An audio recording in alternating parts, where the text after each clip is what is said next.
Hey everyone, welcome to Locked On Lakers for Monday. Brian Kamenetsky, Andy Kamenetsky. No LeBron, no Austin Reaves, but the Lakers get the job done Sunday against Portland and go into this long stretch without a lot of games on a bit of a high note. We'll break it down next.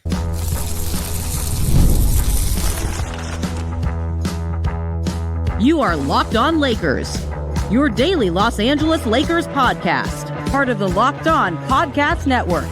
Your team every day. Thanks to everybody for making Locked On Lakers first listen of every day, Monday through Friday, no matter how or where you get your podcasts. This one's always going to be free and never behind a paywall. Locked On Lakers on YouTube, Andy, you know this. It's where over 26,000 subscribers are all hanging out and wondering exactly what the Lakers are going to do over the next 10 days or so to get back a little bit of that early season mojo, because the Lakers did take care of business on Sunday night. I don't want to call it to head into the break because it's not technically that, but 107-98 over Portland. It's like the NBA Cup break, like not the All-Star break. Make it This is the benefit of the Lakers not making the finals or whatever, the NBA Cup. Well, this gets to my long-standing theory about the All-Star break. I feel like the guys who get named to the team should be the only ones who get to rest. Like, I feel like they're the ones getting punished. Like, these elite players who are the best in the league, they get punished by having to play this totally meaningless game that nobody cares about, while the rest of these guys, some of them are third stringers, barely in the NBA, they get to go to Cancun. Like, everyone else should have. Most of these guys are rich enough to do it. They should change the format to the 15 most disappointing players in the league have to go play in the game, and everybody else gets a vacation. Like, let's just say, LeBron, AD, Steph, down the line, like all these guys, just have them go on their break and make content out of their break. Like, do a live stream of their vacation. People would watch the hell out of that. I guarantee these guys go to amazing places. Who's left in the banana boat? Like, we still got some guys. Seriously, like, make a thing out of their vacations, because those are like the 30 guys or whatever who absolutely earned it. Well, I do want to let people know that today's episode is brought to you by FanDuel. You can start the season with a big return on FanDuel. New customers can place a $5 bet, and you get started with $150 in bonus bets if you win your first $5 bet. Visit FanDuel.com to get started. It certainly did seem, Andy, like most of the players that would be working and playing in your revised All-Star game format were on the floor Sunday between the Blazers and the Lakers. And look, the game did not get off to a strong start for the Lakers. They kind of took control in the second quarter, briefly looked like they were going to give it back in the third before kind of putting the hammer back down throughout. But I would like to point out to people, all three of the Lakers two-way players played in this game pre-garbage time. Like, all three of those guys, Koloko, Quincy Olivari, and Armel Traore, Olivari scoring his first real NBA points on Sunday, which is pretty cool. Looked a little nervous, a little sped up. He'll do better playing a little bit more. I'm telling you right now, for Laker fans, you'll probably be able to find it either on YouTube or the Lakers official site or wherever. Olivari naturally did post-game. I don't know if he was on the podium or if he was post-game scrum, whatever. Like, you're going to like him. Like, he is just a likable he guy. Seems like just a wonderful young person. Yep. So the Lakers obviously playing shorthanded. And a night like this, Andy, I think you feel the same way.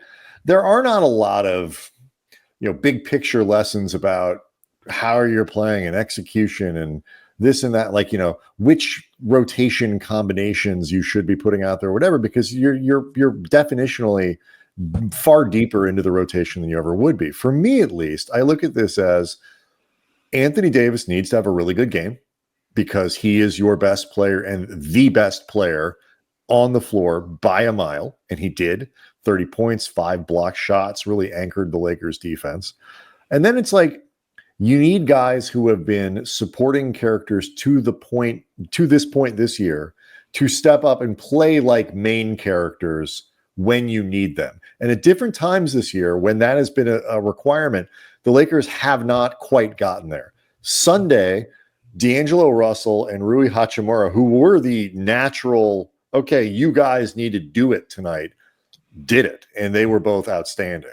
Yeah, Rui Hachimura had 23 points, 9 of 13 from the field, 3 of 5 from behind the arc, 5 rebounds, 4 steals, and a block. This was a game where Rui was quite active and I think effective defensively. It also reinforces something I've brought up, I know, at least a couple times over the course of the previous week, that Rui over the last, I don't know, maybe 5-6 games has been shooting, I'm not exaggerating, somewhere between 70 to 80% from the field, and is somehow only getting like 6 shots a game. And it's not because he's getting triple teamed and they can't get him the ball. Like, they're not involving him enough. And obviously this is not the greatest proof of concept because you're playing a really lousy Blazers team, but it is a reminder of, no, seriously, you need to involve the guy more, because frankly, if you're not giving him the ball a certain amount, the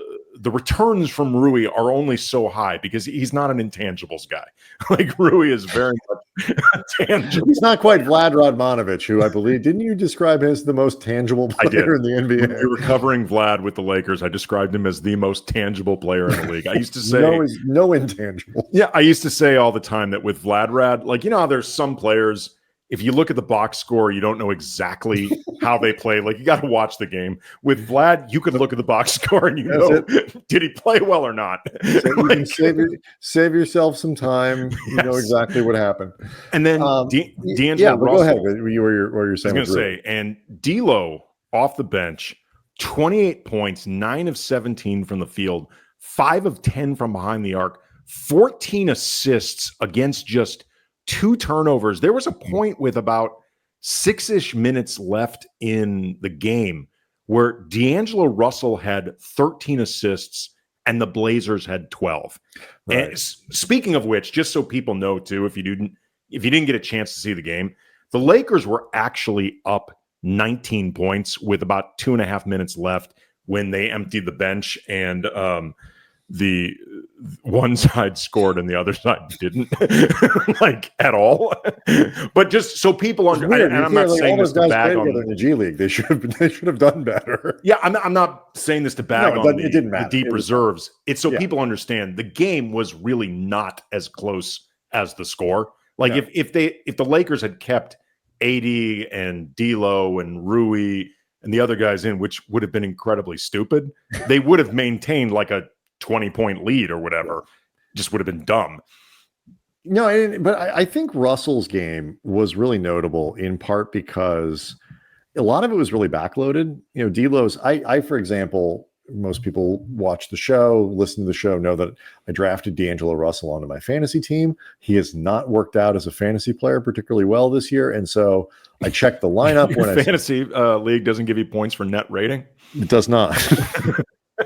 It's not. But I saw that he wasn't starting, even with LeBron out. I thought maybe he would get in the starting lineup, and he didn't. And I was like, I'm just not going to start him because he's been sort of doing that 13 points, 4 assists, like not necessarily playing bad in the process, but just not getting the volume.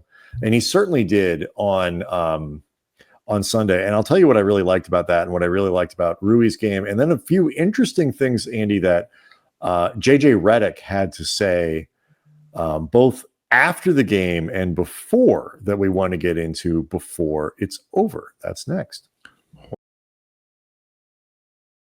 Locked On Lakers is brought to you by Mint Mobile. With big wireless providers, what you see is never what you get. And somewhere between the store and the first month's bill, the price you thought you were paying magically skyrockets. But with Mint Mobile, you never have to worry about the gotchas ever again. When Mint Mobile says $15 a month when you purchase a 3-month plan, that's what they mean, as in no hidden fees, upcharges, or tricks buried in some complicated bill. All plans come with high-speed data and unlimited talk and text delivered on the nation's largest 5G network. Use your own phone with any Mint Mobile plan and bring your own phone number along with all your existing contacts. To get this new offer and your new 3-month premium wireless plan for just $15 a month, go to mintmobile.com/lockedonnba. That's mintmobile.com/lockedonnba. Cut your wireless bill to $15 a month at mintmobile.com/lockedonnba. $45 upfront payment required. It's the equivalent of $15 a month. New customers on the first 3-month plan only. Slower speeds above 40 gigabytes on the unlimited plan. Additional taxes, fees, and restrictions apply. See Mint Mobile for details.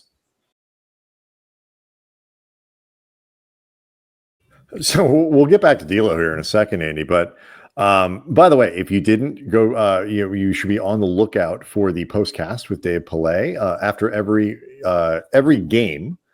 The postcast will be there as well to really give that quick breakdown of what's happening, what you just saw, quick analysis, and everybody can kind of weigh in there. I think he does it live on YouTube, so you can have that conversation with him. Then followed by our show every day as normal, including game days, and also the Locked On Lakers not YouTube newsletter, which you can get to go to lockedondaily.com.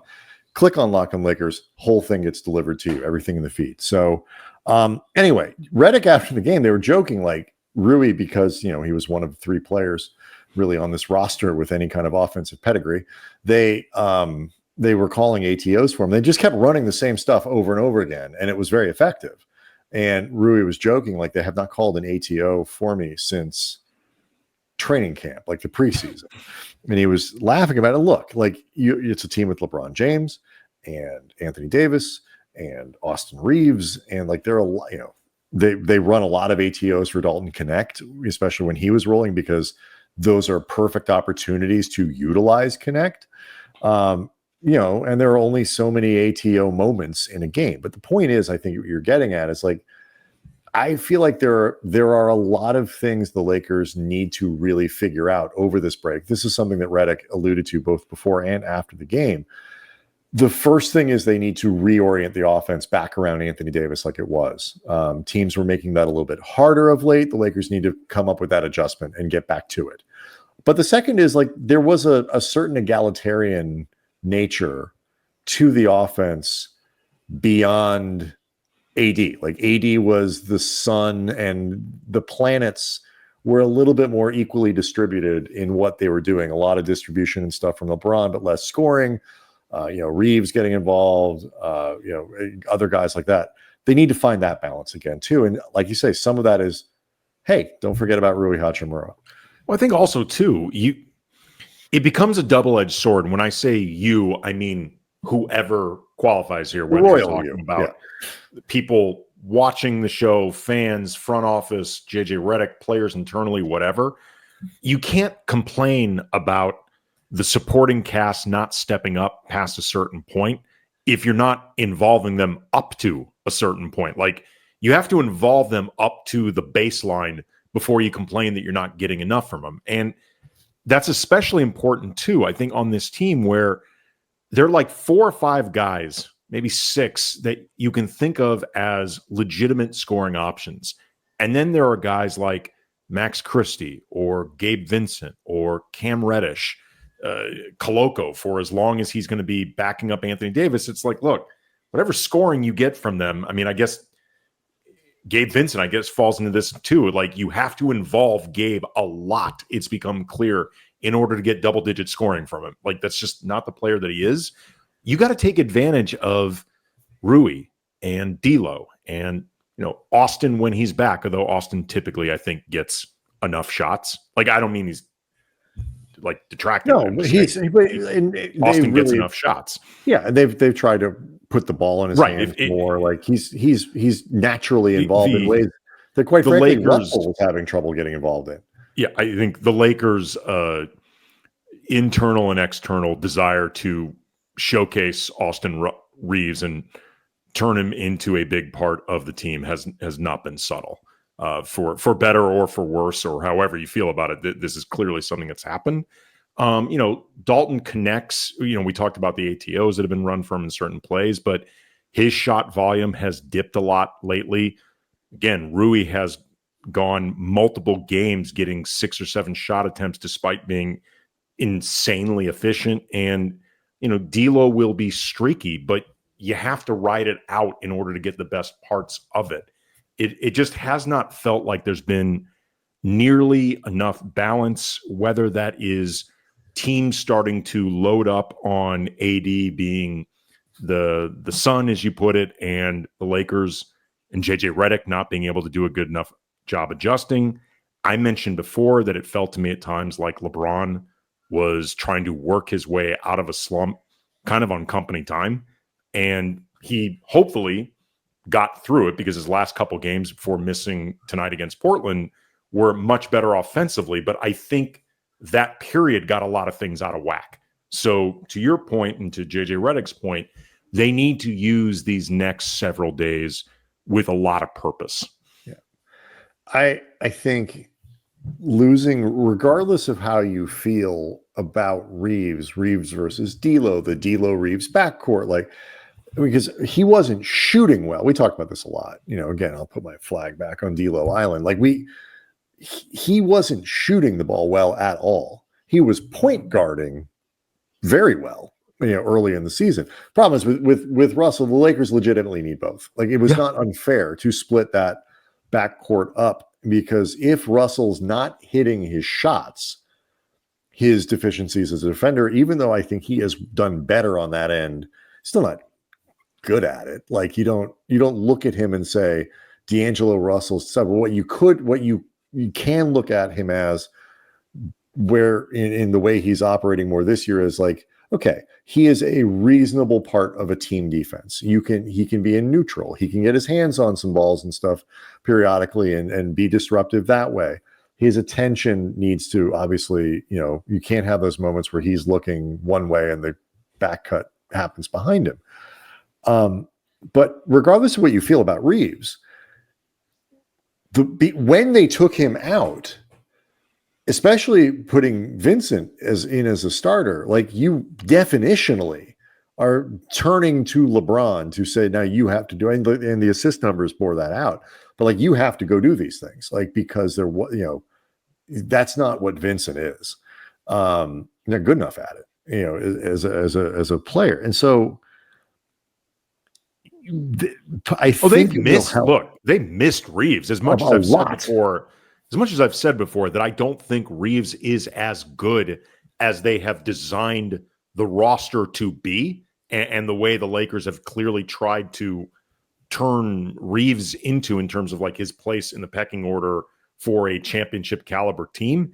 Austin's a good player, and either way, he's better than a lot of other guys on this team, even if you don't think he's as good as he needs to be. Like, this is not a deep enough team that they can afford to not have him there.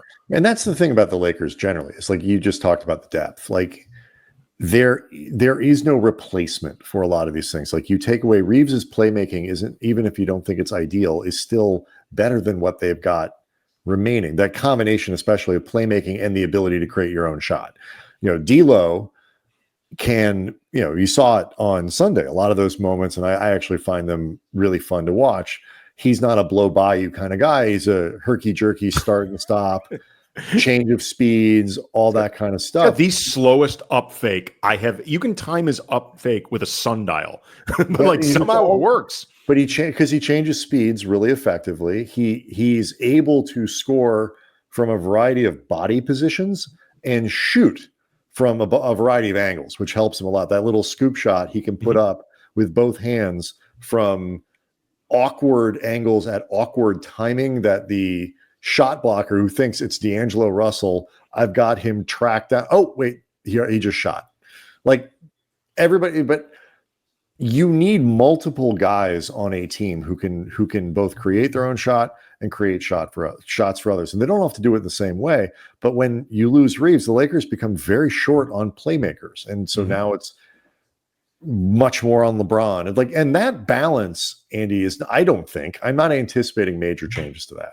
Like, this break, and what I was going to say about D'Lo is just how important it was, I think, for the second half that he played to be so much better, because his numbers at the end of the first half were nothing spectacular.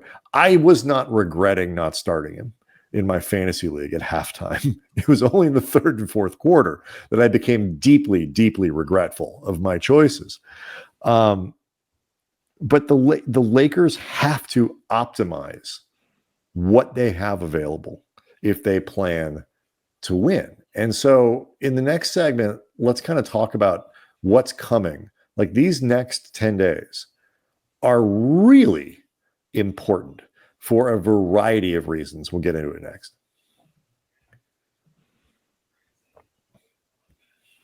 Locked on Lakers is brought to you by FanDuel, America's #1 sportsbook. Right now, new customers can bet just $5, $5, and you get $150 in bonus bets if you win. So just find something that looks incredibly obvious. Put down just $5, boom, there's your 150 in bonus bets if you win. And FanDuel Sportsbook app gives you everything you need to place live bets on the NFL all in one place. And they actually can help you out. Like if it feels like you're just, I don't know, anticipating everything that's about to happen in this game, whether you're talking about a big touchdown pass, big turnover, big defensive play, whatever, but you just want to make sure that your hunches are accurate. You can go to the FanDuel page and check out the latest stats, live play-by-play, all in the same place where you would place those bets. So everything's streamlined. Go to FanDuel.com to join today, and you get started, again, with $150 in bonus bets if you win your first $5 bet. That's FanDuel.com.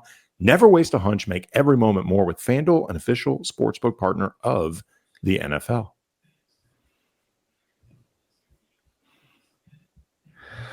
So when you break down the schedule, so we got into this a lot heading into the weekend when we weren't sure if LeBron was going to play in Atlanta, and I actually, in my infinite wisdom, recommended that he not. Shows what I know. He had a really great game. No, they went with my plan. They did. They went against with the Atlanta, Andy plan. sit him against the Blazers. It's the Andy plan or the Plan D. And so now LeBron does get the extra couple days off.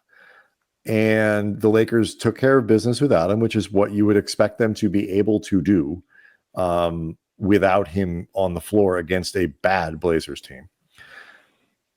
They don't play again until Friday. Lakers are off, completely off, Monday, Tuesday, Wednesday, Thursday. Then they go, they're going to go to Minnesota on Thursday. They have an off day on Saturday, and they come back and they play the Grizzlies at home, a very good Grizzlies team, on Sunday, the 15th.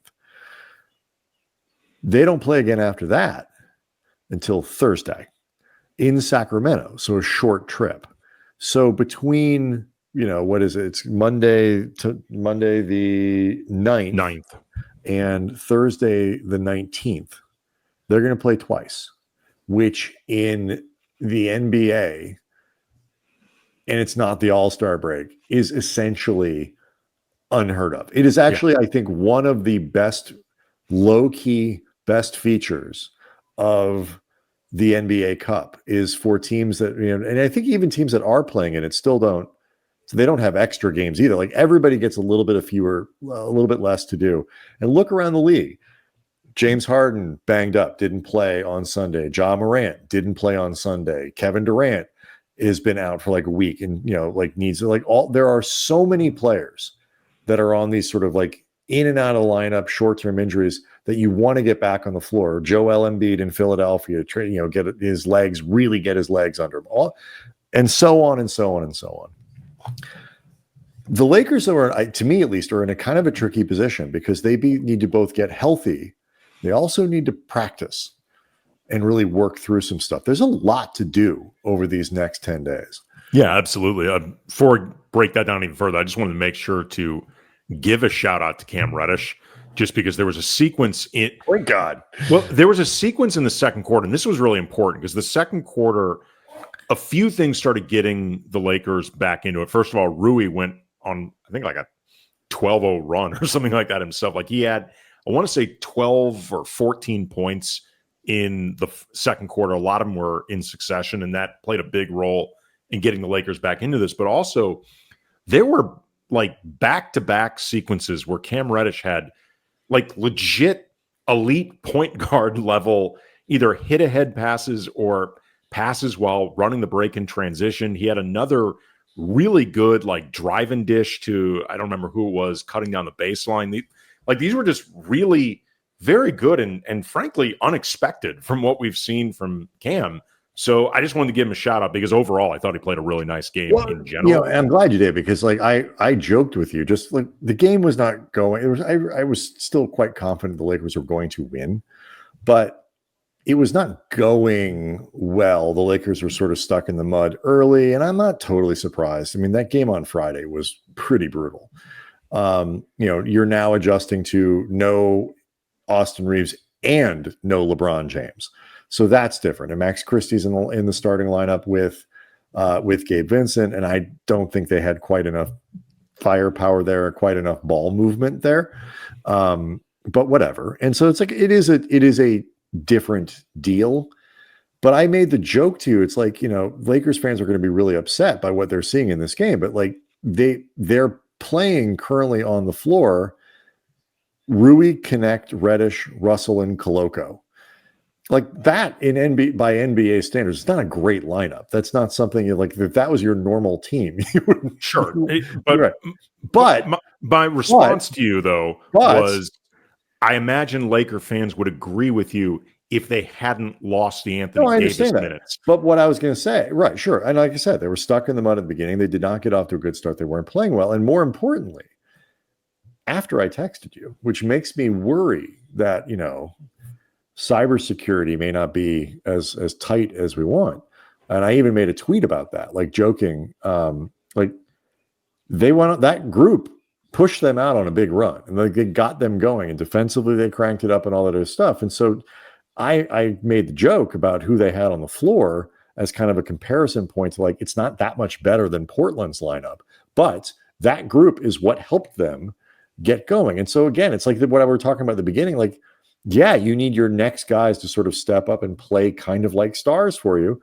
But you also need, the lineup of Christian Koloko and Rui and Russell and Connect and like these guys who barely know each other to go out and give you some good minutes when they're given the opportunity. So they did. And I just want to make that clear. I just think like I'm really looking forward to how Redick uses this time and the choices he makes. I don't think they'll practice on Monday. They'll probably let him have a day off. I haven't seen. Maybe they already. Maybe they've announced it. Maybe they haven't. Checking now. But I don't think they'll practice Monday. But I do think they're going to get guys on the floor for the next 3 days. Like you got to get LeBron's foot right. He needs to be healthy regardless of what you think. Good performance, bad performances. LeBron's been really good this year. LeBron's been not so good this year. They're not going anywhere if LeBron isn't healthy, and able to be optimized. They need to get Reaves back on the floor, but they also need to. I don't think it's a coincidence that the further they've gotten away from the regular practice and timing of training camp and those early days when you get a little more practice and all that kind of stuff, the more they've gotten away from the stuff that worked for them at the beginning of the year. Injuries play a role there. You mentioned LeBron and his little changing of style, but I do think when things stop working, you always revert back to older things. And so the Lakers need to pound back into this team what they were doing at the beginning of the year, particularly offensively. Well, I don't remember which game it was after. It was one of the recent really bad losses. And Redick said that it was difficult for him to make adjustments because what they were really doing were a lot of their basic coverages defensively. And he's like, it's hard to make adjustments when you're not working properly off the foundation. Like you can't adjust if the baseline isn't working to begin with, like basically like the lowest level of simplicity. I feel like in a lot of ways they need to use this time to get back to basics and build up from there and go through stuff that might seem like on the surface or removed from in-game action totally obvious to these guys. But the reality is while they're playing, they're not playing in a way where it feels obvious. So I feel like in a lot of ways they need to even if some of it is the same drawing board, like I think there are certain things that they should reconsider. I'll have plenty of time this week to go on one of my, stop switching every single defensive possession. We'll talk about that this week. Redick was asked about that before the game, and I thought I had a really interesting way of taking in his answer to the question. And we'll talk about it this week. Sure. But I mean, like, there are certain things that I think that they need to adjust or rethink. But then there's other things where I feel like they don't need to write something new on the old drawing board. They need to go back to the old drawing board and rediscover what was working. And then probably to go over more counters and more like, okay, what do we do when they anticipate this? Because talked about before, like one of the things for JJ Redick as a new coach is going to be teams are adjusting to you. You have to learn how to, in real time, adjust to the adjustments. And that's a learning process for Redick as a new coach, like a truly new coach. But at the same time, it is difficult to do that without the benefit of really any practice time at all, and also missing certain guys. So again, I feel like there's a level of adjustment that needs to go on, and a level of just back to the original basics. Start doing the basics right. What'll be interesting to see them do too, because look, this is something else we can get into over the course of the week. Like, where are they right now? And like, it is Orlando, hugely disappointing loss. Atlanta, the loss that like Jovan Buha from The Athletic, friend of the show, has talked about a few different times. I think he's correct. Like, it feels like a potential sliding doors moment for the Lakers. Like, if they had not blown that game down the stretch, maybe the next several games afterwards don't play out exactly the same way, or with, if nothing else, the same crappy mood. Well, how about this? Just like, even if they don't, like, they screwed that game up. They screwed up the Atlanta game on Friday. Like, I realized that was a close game, but like, they made so many small but ridiculous mistakes in the fourth quarter and in the overtime. They botched that game. Yes. Hardcore. Absolutely. Win those two. Forget the 40-point blowout to Miami, the 29, like, leave everything else exactly the same. If you win those two, you're 15-9. Yeah. And like 13-11 leaves them, I think they were like 7th or something like that. Like, they're in it. And like, it's not like last year, the year before, where they found themselves in these positions where they've had to, climb out of either a bad start or a pretty good start, but then, horrible start, whatever it was. Like, but there are 12 teams this year that legitimately are going to be in competition for a playoff or a play-in. The line between trying to get into the top 6 and trying to make sure you don't fall out of the top 10 is going to be razor thin. Because Sacramento is basically a 500 team. They're 12th, I believe. And like, there are 12 teams that can legitimately say, we think we're good enough to get in. At 13-11, I feel like it's not as good as it could be when, like, you just look at those two games. But on the flip side, when you break down some of their inefficiencies and like the quirkiness of like being the only team with a winning record with like a negative point differential and like being like 28th in defense and all these other things, like 13-11 is so bad because they got a lot of stuff to work on and they're in it. I mean, I'll take it. Just could be better. It also, if nothing else, you could be 13-11 without some of these wild swings that have felt like the team giving up on itself. Like, if they're always, this is like the strangest 24 games among the strangest 24 games we've covered in our near 20 years on the Lakers. Yeah, I mean, they've had multiple 20-plus point losses. Like, that's something that will affect your perception of this team. I mean, frankly, even if they were 15-9, it might affect your perception. It's affected mine. But at 13-11, it really does it. Yeah, so plenty to cover. I'm actually really excited to have these this week without games. Leave us questions Leave us comments, stuff you want to talk about, stuff you want to hear. The easiest way to do it is on the YouTube channel. We read those comments every day. You can also tweet us at Cam Brothers on Blue Sky if you are a person who is over there now. Heck, you can even email us, KamMinetskyBrothers@gmail.com. Like, we have there are a lot of ways to find us. Again, check out the postcast. Sign up for the newsletter at LockedOnDaily.com. Click on Locked On Lakers. We'll see everyone tomorrow.